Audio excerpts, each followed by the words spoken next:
नमस्कार। कभी सोचा है कि क्या भारत के हजारों साल के इतिहास को सिर्फ 5 सवालों में समेटा जा सकता है? सुनने में थोड़ा मुश्किल लगता है ना? पर आज हम लोग यही करने वाले हैं।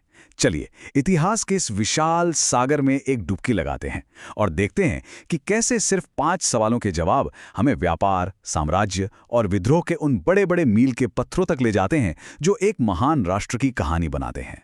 तो सवाल यही है, क्या सच में 5 सवाल हमें उस कहानी के सबसे जरूरी हिस्सों तक पहुंचा सकते हैं? चले देखते हैं। ये सवाल हमें व्यापार, साम्राज्य, शासन और विद्रोह के उन अहम पड़ावों पर लेकर जाएंगे जिन्होंने, सच पूछे तो, आज के भारत की नींव रखी है। देखिए, किसी भी महान कहानी की शुरुआत हमेशा राजाओं और लड़ाइयों से नहीं होती। अक्सर इसकी शुरुआत होती है उन व्यापारिक रास्तों से जो सभ्यताओं को एक दूसरे से जोड़ते हैं। हजारों साल पहले, जब दुनिया के नक्शे पर बड़े बड़े साम्राज्य थे ही नहीं, तब भारत वैश्विक कारोबार का एक बहुत बड़ा सेंटर था। तो हमारा पहला सवाल इसी प्राचीन कनेक्शन के बारे में है। सिंधु घाटी सभ्यता, जो दुनिया की सबसे पुरानी सभ्यताओं में से एक थी, वो समंदर के रास्ते व्यापार करने में माहिर थी। तो उसका सबसे मशहूर बंदरगाह कौन सा था? हड़प्पा, मोहनजोदड़ो, कालीबंगा या फिर लोथल? और सही जवाब है लोथल। ये सिर्फ एक बंदरगाह नहीं था, बल्कि उस दौर की इंजीनियरिंग का एक ऐसा चमत्कार था जिसने भारत को दुनिया से जोड़ा। पता है, यहां से जहाज मेसोपोटामिया तक जाते थे। ये इस बात का पक्का सबूत है कि भारत का वैश्विक व्यापार का इतिहास कितना गहरा और कितना पुराना है। व्यापार से राष्ट्र बनते हैं और फिर राष्ट्रों से साम्राज्य। तो अब हम उस दौर में चलते हैं जब भारत में पहले महान साम्राज्य की नींव रखी गई। एक ऐसा साम्राज्य जिसने उपमहाद्वीप के एक बहुत बड़े हिस्से को एक शासन के नीचे एकजुट कर दिया। और बस यही बात हमें हमारे दूसरे सवाल पर ले आती है।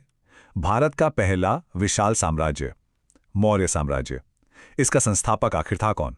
क्या वो बिंदुसार थे, चंद्रगुप्त मौर्य, अशोक या फिर बृहद्रथ?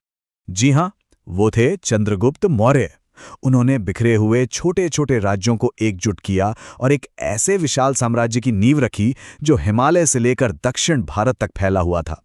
कह सकते हैं कि यह भारत को एक राजनीतिक इकाई के रूप में देखने की पहली बड़ी कोशिश थी। देखिए, एक साम्राज्य बनाना एक बात है, लेकिन उसे चलाना और उसे एक नई दिशा देना ये बिल्कुल अलग कहानी है। चंद्रगुप्त के पोते सम्राट अशोक की कहानी बस इसी बदलाव की कहानी है। एक विनाशकारी युद्ध ने उनका दिल कुछ इस तरह बदला कि उन्होंने हमेशा के लिए हिंसा का रास्ता छोड़ दिया। हमारा अगला सवाल उसी ऐतिहासिक युद्ध के बारे में है। और वो युद्ध था कलिंग का युद्ध। इस युद्ध में जो भीषण खून खराबा हुआ, उसने सम्राट अशोक को अंदर तक बदल दिया। ये भारतीय इतिहास का एक ऐसा टर्निंग पॉइंट था जहां एक विजेता सम्राट ने युद्ध की बजाय शांति और धर्म के रास्ते को चुना। जरा इस बदलाव की गहराई को समझिए। एक तरफ है कलिंग का युद्ध, जो क्रूरता से साम्राज्य को बढ़ाने की कहानी कहता है, और दूसरी तरफ है बौद्ध धर्म को अपनाना, जिसके बाद शासन का आधार ही शांति और धम्म यानी नैतिक कर्तव्य बन गया। एक ही शासक के जीवन में इतना बड़ा फर्क वाकई में कमाल है। साम्राज्य बनाना तो एक बात हो गई, लेकिन उससे सदियों तक चलाना और व्यवस्थित रखना ये बिल्कुल दूसरी। चलिए अब मध्ययुगीन भारत की ओर बढ़ते हैं और देखते हैं कि कैसे एक मजबूत प्रशासनिक व्यवस्था एक विशाल साम्राज्य को एक साथ जोड़े रखती है। मुगल बादशाह अकबर अपने कुशल शासन के लिए जाने जाते हैं, ये तो हम सब जानते हैं। लेकिन उनकी आर्थिक स्थिरता के पीछे एक बहुत ही प्रतिभाशाली व्यक्ति का दिमाग था। तो सवाल यह है कि अकबर के समय राजस्व व्यवस्था किसने शुरू की थी? बीरबल, टोडरमल, मानसिंह या अबुल फजल? इसका पूरा श्रेय जाता है राजा टोडरमल को। अकबर के इस ब्रिलियंट वित्त मंत्री ने एक ऐसी जमीन कर प्रणाली बनाई जो इतनी सटीक और कुशल थी कि वो आने वाली कई पीढ़ियों के लिए मुगल साम्राज्य की आर्थिक रीढ़ बन गई।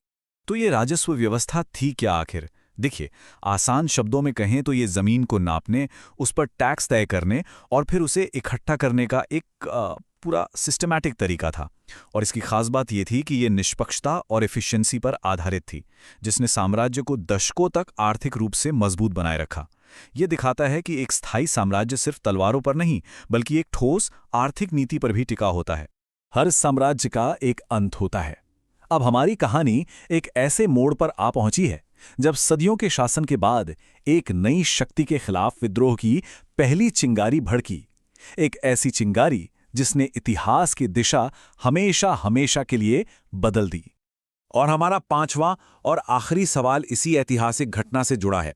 1857 का विद्रोह, जिसे भारत का प्रथम स्वतंत्रता संग्राम भी कहा जाता है, आखिर शुरू कहां से हुआ था?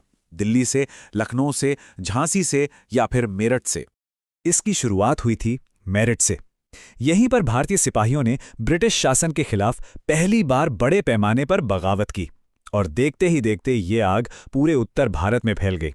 ये साल 1857 भारतीय इतिहास में सिर्फ एक तारीख नहीं है, ये एक प्रतीक है, एक ऐसा मोड़ जिसने भारत में ब्रिटिश राज का पूरा कैरेक्टर ही बदल दिया और स्वतंत्रता संग्राम के वो बीज बो दिए जो अगले 90 सालों तक चले। तो इन 5 सवालों के जरिए हमने क्या देखा? हमने प्राचीन व्यापार से लेकर साम्राज्य बनाने तक का सफर तय किया। हमने देखा कि कैसे एक युद्ध ने एक सम्राट की पूरी सोच बदल दी, कैसे एक कुशल प्रशासनिक व्यवस्था ने एक साम्राज्य को मजबूती दी और कैसे एक विद्रोह ने आज़ादी की लड़ाई की शुरुआत की। और ये सब हमें एक आखिरी सवाल पर छोड़ जाता है। आखिरकार इतिहास को कौन से पल परिभाषित करते हैं? क्या वो बड़ी बड़ी लड़ाइयां होती हैं या फिर वो शांत प्रशासनिक सुधार? क्या किसी एक व्यक्ति के निर्णय इतिहास बनाते हैं या पूरी जनता का विद्रोह?